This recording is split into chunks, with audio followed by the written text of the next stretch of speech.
Hey everyone, we're here with Jamie Loftus, who is a comedian. She has a great podcast called My Year in Mensa. We're here today to talk about Mensa because I listened to the podcast and read her article and thought it was so amazing that I just wanted to share it all with you. But specifically, the greatest headline that I've read, at least this week, Jamie, was you wrote it. It's called, quote, "Good news, they let dumb sluts into Mensa." Yeah. How did it feel? It felt pretty good. That headline like ruined my life for a little while, but I still think it's a pretty good headline. It was good. There was like, you do kind of get, even if you're like, oh, I think this is silly, there's still kind of that little ego validation that comes from it that you're like, oh, I don't want this to, I wish that I felt nothing, but I felt a little bit. So did you feel drunk with power or like an imposter or both? I did shoplift that day that I got it. I was like at a Forever 21, and then I did that thing that you do in high school. You're like, I'm just gonna leave wearing these pants. Was it a full-on pair of pants? What? Was it a full-on pair of pants that were shoplifted when you were drunk with power for being a newly minted genius? I stole their, I felt, first of all, I'm like, okay, stealing from big companies is allowed. Yes. Also, they were like $10 pants. They didn't lose even a good pair of pants. Yeah. So I was like, I think, because I was in the dressing room when I got the email. Yeah. And then I was like, I think I'm just going to leave. And so I think that was my good drunk with power moment. That was exciting. I just walked out. Did you go through a script in your head of like, if you got caught, you're going to say, listen, I'm an upstanding citizen. I'm a member of Mensa. Flash my card. I wonder. I wonder what I would have done. I just sort of was like, ripped the tag off and I'm like, they can't be that worried. They can't be that worried about this pair of jeans. I don't think anyone making $11 an hour at Forever 21 cares enough to chase someone down. Too. Yeah, that's true. I don't know. I have a lot of I won't share all of my shoplifting scams here, but sometimes we'll invite you back for that and have a whole episode dedicated to shoplifting scams. I've been like a low paid an hourly wage employee so many times that I and would just let people steal, because you're like, what am I going to do? Make my day harder? Like, no. But then there's always there was a very righteous teenager at a Whole Foods recently that was like, ma'am. I was like, are you kidding me? Wait, I think, I don't want to get you in your thing. I think I saw you tweeted about this, right? I tweeted about this. I was like, was the pizza scam? The jig's up. The pizza scam is done. For me, I hope it stays alive for other people. Fingers crossed. And to clarify, this is you get something expensive and ring it up as pizza. Is that the scam we're talking about? Yeah. Fill a pizza box with hot bar food and ring it up as a slice of pizza at the self-checkout.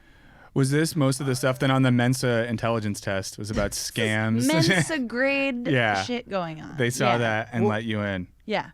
Well, I think it's interesting because some of the smartest people I do know only have their mindset, not to like how to better the world, but like how to like screw a large corporation out of like a few bucks. Right. Someone I know created an elaborate scam to Papagino's in Massachusetts. Papagino's, wow. They had a coupon for a free small cheese pizza if you gave them your phone number to join up for their texting club. But they would just like keep making new phone numbers with Google Voice, and after a while they would just start like cracking the coupon code because it would change every day or so. And the point is, very smart person. Obviously, those hours and hours of cracking that could have actually bettered the world. But I think, in a way, they did. In a way, they did. Ripping off Papagino's, and look at them now. I don't think they exist anymore. Well, I know we're mostly here to talk about scamming and stealing from corporations, which is now the new focus of the podcast. Yeah. Sorry, listeners, for the announcement mid-show. But we're also here because of Jamie's podcast that I think all enjoyed. I don't want to speak for anyone else. I know that I did. Can I ask, what the response has been to the podcast from anyone within the Mensa community? Sure. Or has there been, discussion of that on any of these boards? I don't know if you're still participating in those groups, but what's the feedback been from that community? Well, I can really only speak to the feedback that I've received because I left the group that the podcast is basically about.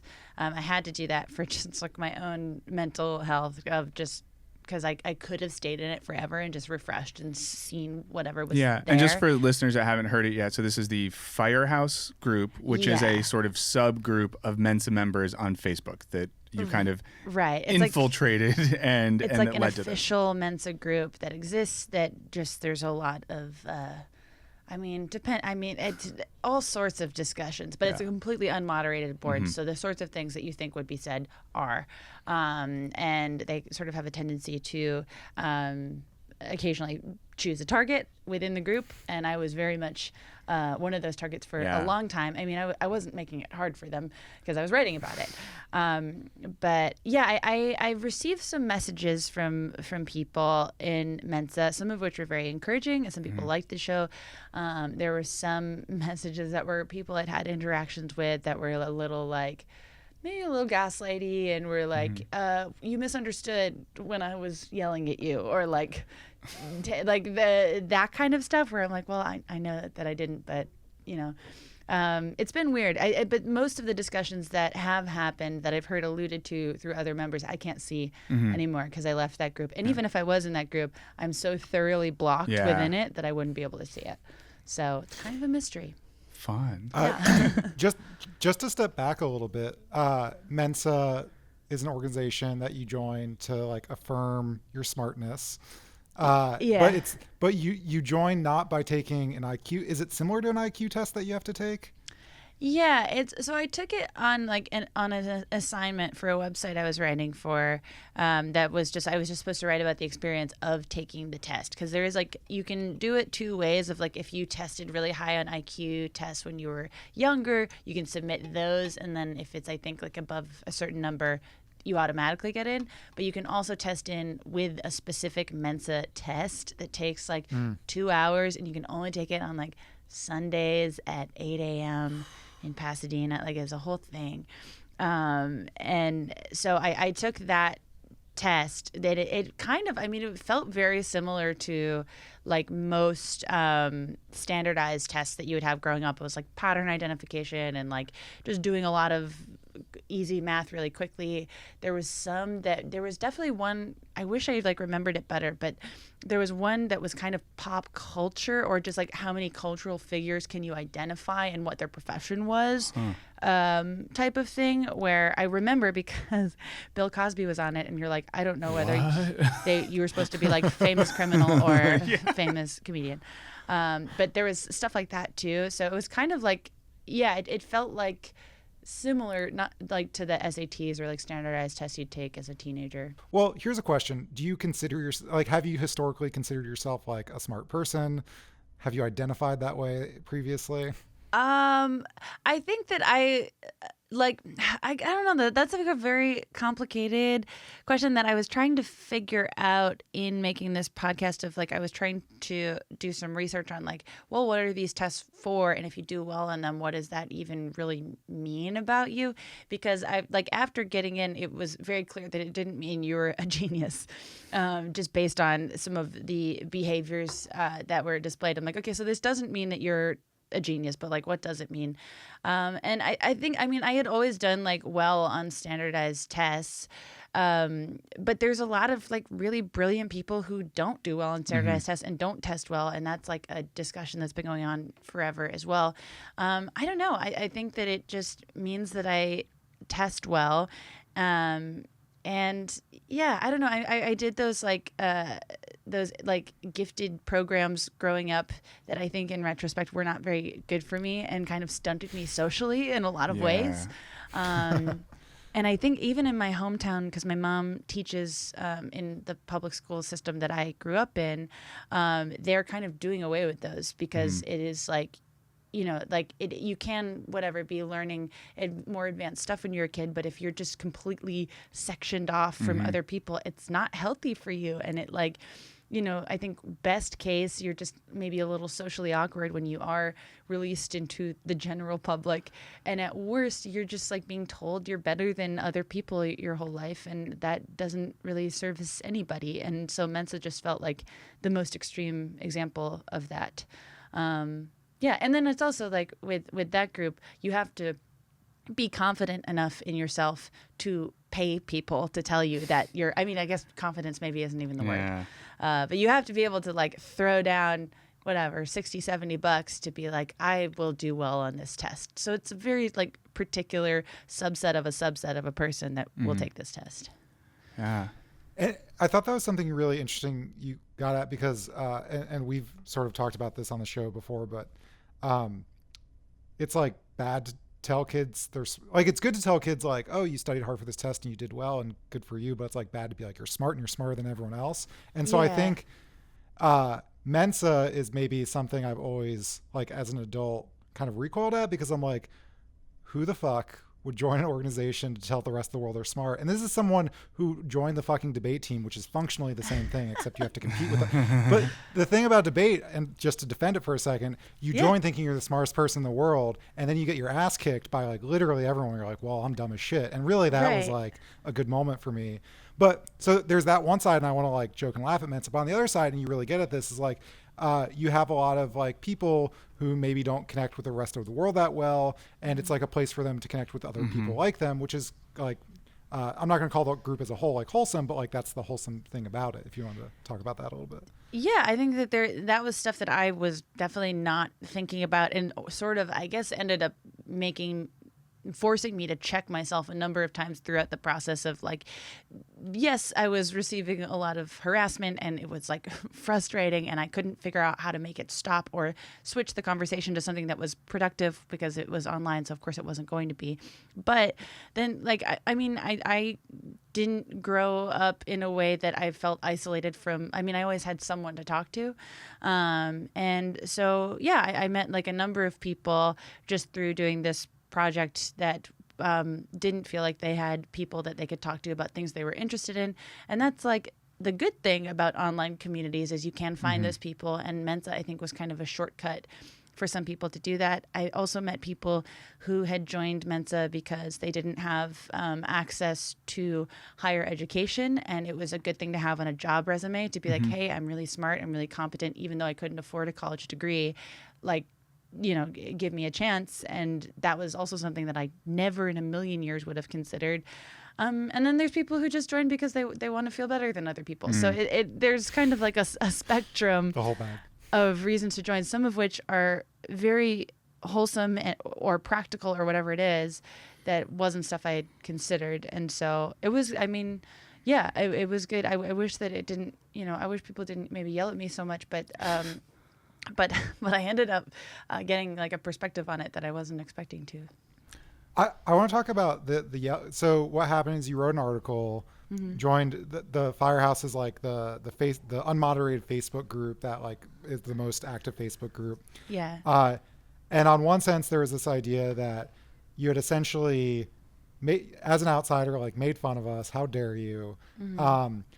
But essentially, like in the Facebook, you were being like dogpiled on, just like everyone was shitting on you, harassing you, calling you all sorts of like horrible names. There were even some things like they criticized you for that I think you were like, oops, like you outed a thread on the Facebook group called the boob thread, which you talk about. Yeah. We were like, I shouldn't make fun of people who want to consensually share their boobs. Like that's cool. I shouldn't have outed that to the world. Right. So everyone's like harassed, but there's a constant refrain that you talk about in the podcast where some of the Mensa members are like, you just got to meet them in person. It's so much better. Like people are monsters on the internet, but they're actually nice in person. Right. How was that experience? That was kind of unlike anything I'd ever experienced. I don't know. I still don't know where I fall on that because it was for the most part, I found it to be untrue, but true in some ways where some people were like, oh, we're really different in person, but that just meant that they would be too nervous to talk to me in person. So I'm like, well, that doesn't really feel like a big enough deviation from like, like swinging your dick around on a private message board and then being too afraid to say anything to me in person. That's not as big a difference as you would think it is. But then there were other people that I don't know. I mean, it was just, there were some examples of people being too nice to me in person after saying really vile stuff to me online that felt like such a big difference that it felt like performative. And Well, I kind found of, that interesting in the podcast. I think I know you used like fake names, but was it Katie? Yes. I found that really surprising when you introduced this person in the story that is the Right. podcast, who was pretty vile to you in an extreme way online, who then I think by night 2 was claiming that you were best friends. My best friend. Yeah, I found that really shocking to hear that. That I still am just like, what was going on there? I mean, and that portion of it felt kind of performative, but then we actually did end up having a discussion that felt, I mean, productive and frustrating and all those other things that was like, oh, this is the conversation I wanted to have the whole time. But it took, so, I mean, that conversation there's a 0% chance it was ever going to happen online in a way that made me check myself again too, where it's just weird when you're being dogpiled on like that, like the things about yourself that other people will take completely out of context and pass it off as the truth. Yeah. And you can almost track like, oh, I guess I can see why they might make that assumption on me based on this contextless. Like they were going into my Facebook account, which I haven't updated since college because I just haven't really, I just use it to keep in touch with my parents and keep. It's for old people. Yeah.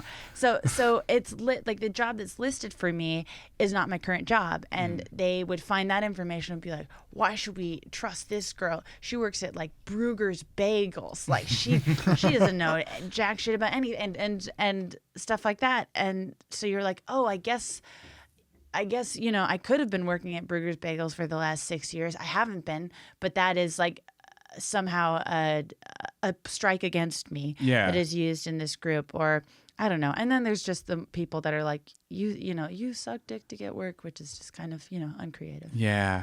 Well, that makes me think of the question of empathy. And I bring this up because you bring up quite a few times that these people aren't very funny. No. There's discussions of their panels on the Big Bang Theory, and the person that said like, what was it? Seth MacFarlane does voices for Family Guy or for South Park.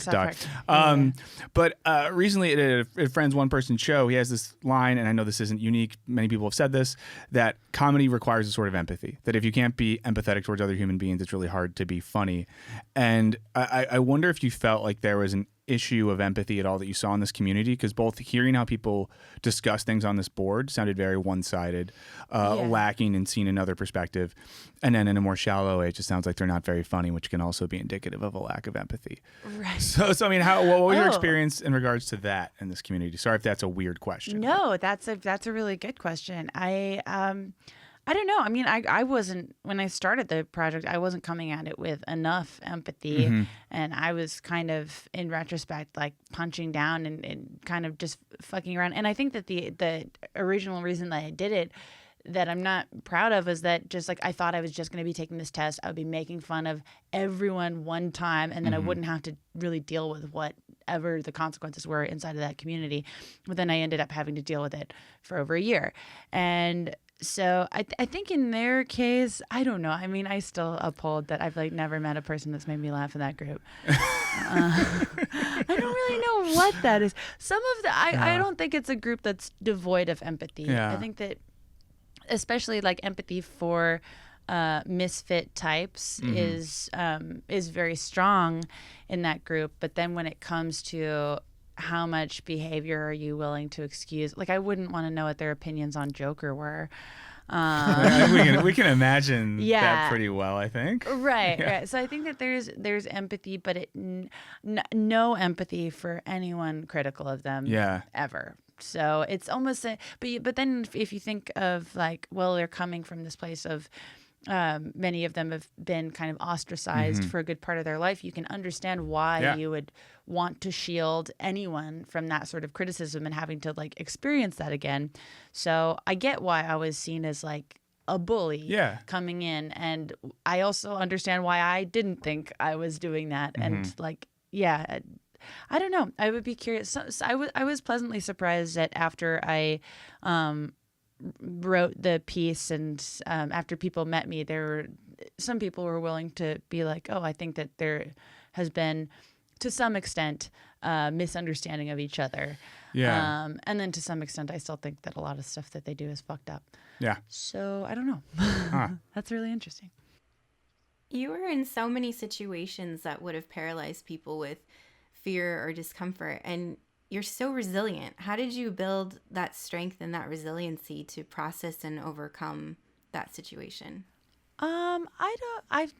That's very nice of you to say. I think that there were moments that that's kind of the tricky part of podcasts, where I don't think that in the moment I came off as like, wow, look at this resilient spirit. She's not, because I was like a wreck as it was happening. I think that some points I'm like naturally kind of shy in situations with like complete and total strangers.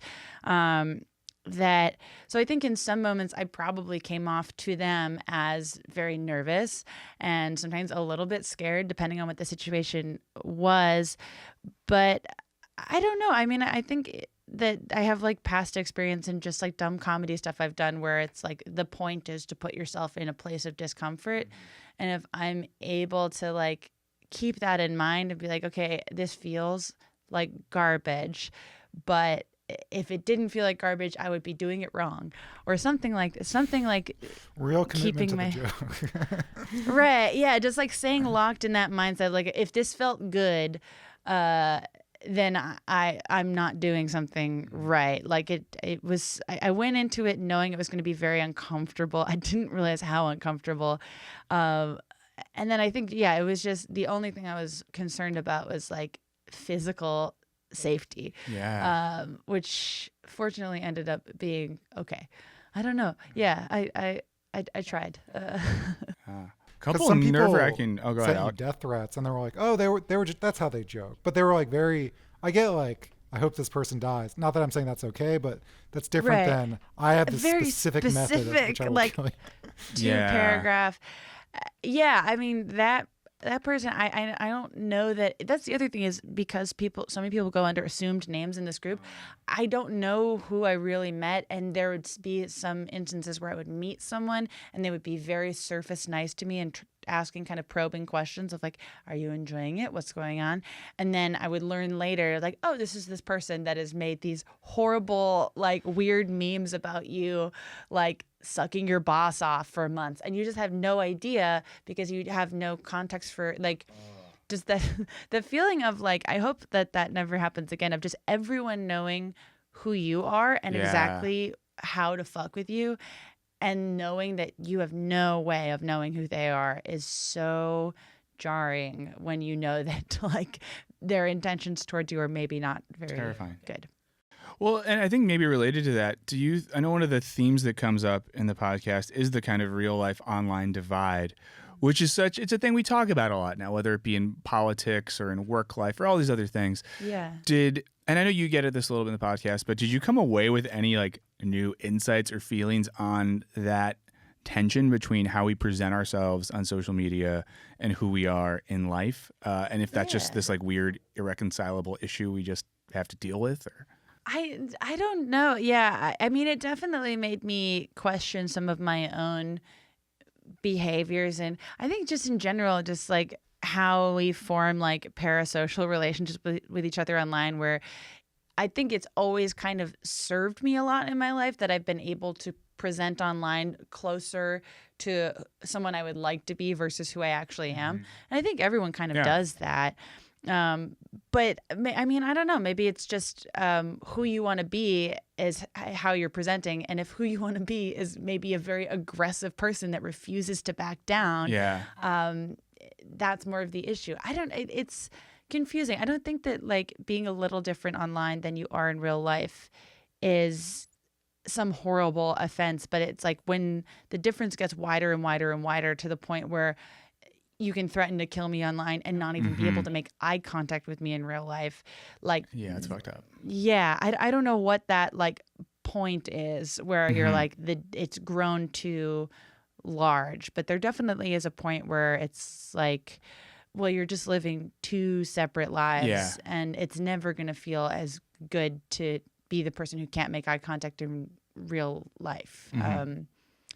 Yeah, I don't know. I wish I had like I feel like I walked away with it with a better understanding of that divide, but no ideas on solutions, unfortunately. Oh, we were hoping that you would be the one today that would reveal the secret. Yeah. Figure it out.